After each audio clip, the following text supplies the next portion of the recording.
In case you thought the title of this video was a clickbait, nah. I want you guys to see how I cheat my way to victory against Caro-Kann players in chess. While the actual practice of cheating is not allowed in chess, the gambit you are about to see feels like a cheat code to me. It makes me beat titled players in less than 10 moves. Watch. I'm playing against a candidate master. Let's play the tennis on Gambit. Knight c3.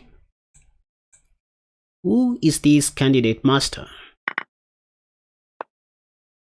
Looks like the candidate master doesn't know the tennis on Gambit. Look at this, guys. Look. Now I'm winning a free queen. If not checkmating my opponent, this is checkmate. Who is this candidate master? And why? Look what just happened. What happened? Let me just run you through into the main theories of the Caro-Kann defense that do exist. So as usual, we begin with pawn to e4, then black responds with c6. Then from here, instead of going pawn to d4, we now play knight to f3. Moves are well known, so from here, black will still go pawn to d5. In this position, d3 is the third common response by white according to the Lichess Masters database as of today. So after we put our pawn on d3, d takes on e4 is by far the most common response by black again. So you see a lot of people taking on e4. So from here, I recommend knight to g5. If pawn takes, we take with our bishop, not our pawn. All the arrows in red are blunders. So when I turn on the Lichess database, for example, you see that knight to f6 is by far the most common response by black, which is a blunder. Knight to f6. By this time, you already know the move. Yep, it is knight takes on f7, forking the queen and the rook at the same time. No, Caspar, that is not possible because that knight is just a free knight. Come on guys, you need to watch that video which I made on the tennis on Gambit because it's gonna give you more ideas on what is going on in these positions. So what is happening here? If black takes, we give him a check, sacrificing our bishop. Note that our bishop covers the whole of this diagonal. The black king can't go back, so he will have to take again, either with the king or the pawn, and that's how black loses his undefended queen in just 8 moves. Now you see that the title of this video was not just a clickbait.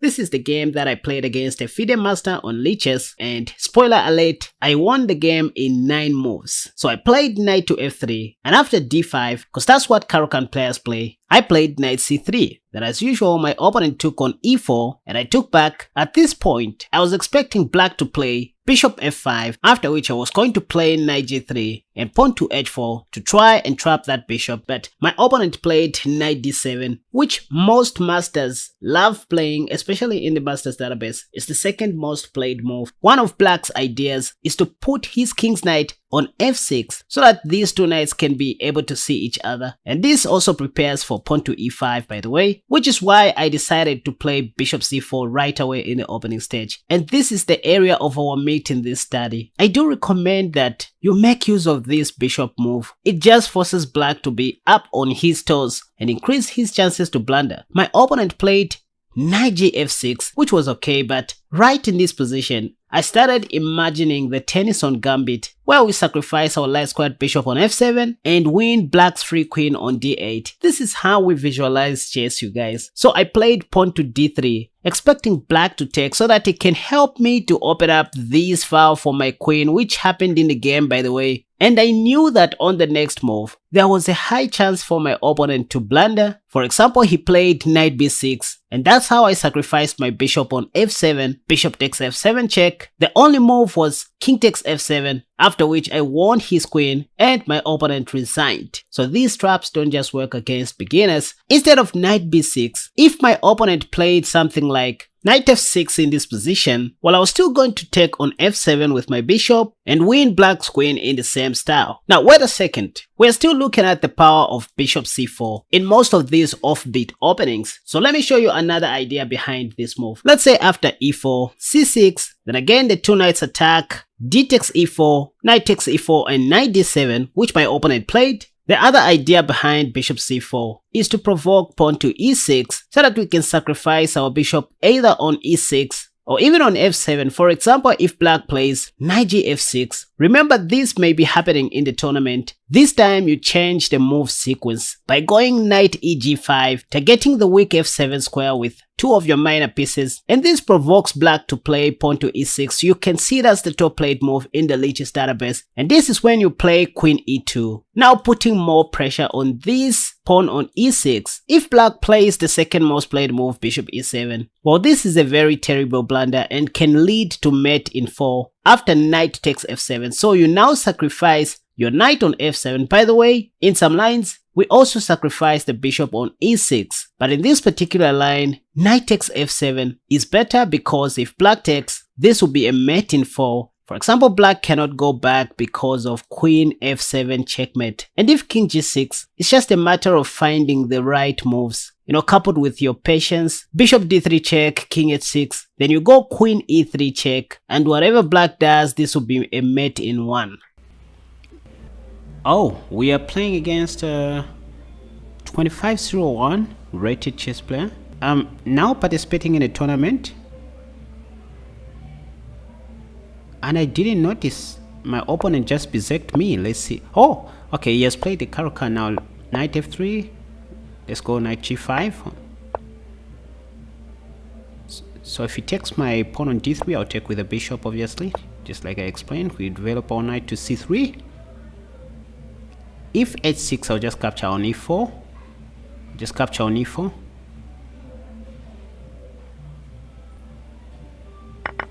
Okay, is he going to play h6? Because we're going to take on f7. Sack again. Oh, okay, that's interesting. So, we castle short. So our opponent knows this trap by heart. h6, we go back. Okay, so this is a good example of how you can still continue playing the Tennyson Gambit if plans don't go your way.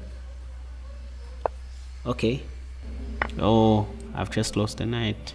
I'm going to have a bad pawn structure, I guess. Take with the bishop, and then he would take my knight, obviously, because the guy is in time pressure. Remember, he just beset me. The guy, he underrated me so much, I think. He castles short. Okay, idea is to go bishop f4. Oh, let's just put our bishop on d2. I don't want him to take my bishop. c4. Where is he going to put his knight? Okay, now we go bishop f4, attacking his queen.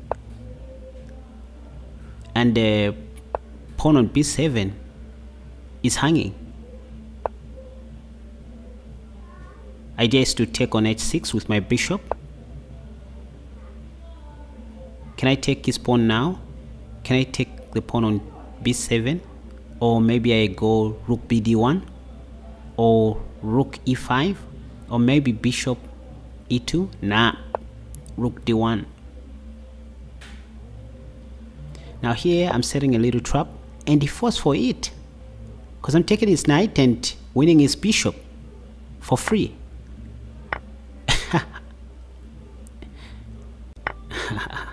I think under normal circumstances my opponent cannot hang his bishop like that.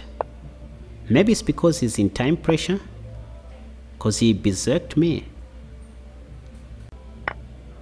And now he's exchanging pieces. Why is he doing this? Actually, it's me who's supposed to be doing that anyway. h3 is always on the plate in case of anything. According to the chess principles, the person who is up material, now we go queen e7.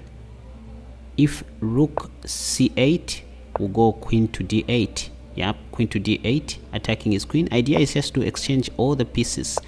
f3 first, queen d8, and then we'll exchange the rooks later on. Yeah, just like I was saying, the person who is up material, you guys, is the one who is supposed to be exchanging pieces and not the pawns. That's according to the chess principles. So now threatening bishop e5 and queen h8, checkmate. Bishop e5, yes. Oh, what are we going to do here? Should we trade queens? No, I think let's give him a check first, and then the bishop captures on f6. Yep, I think he has 2 seconds. He has to resign. And before I end the video, let me show you how to play against the Tennyson Gambit as black in order to avoid all these traps. After knight f6, pawn to d3, pawn takes, bishop takes, instead of playing pawn to h6, let's say you're playing black, the move to consider is knight c6, because knight c6 indirectly protects the queen in advance. Okay, so you won't have to worry about knight takes f7. For example, if knight takes f7, you can just safely take that knight, and if bishop g6, you can take that bishop as well, even with your king, so that if queen takes d8, now you can simply take back with your knight, and lo, just like that, you are up by 2 pieces. Look at this. Anyway, now check this out, you guys. If you want to learn more about these kinds of tricks or similar opening ideas like the ones I just shared, you can watch this video that has popped up on the top left. Another video that I highly recommend you check out to skyrocket your rating is this one that has popped up on the top right. But if you love Gambit videos, you can check out the video that has popped up on the bottom left. And if you are a lover of chess traps like myself, feel free to click on the video that has popped up on the bottom right.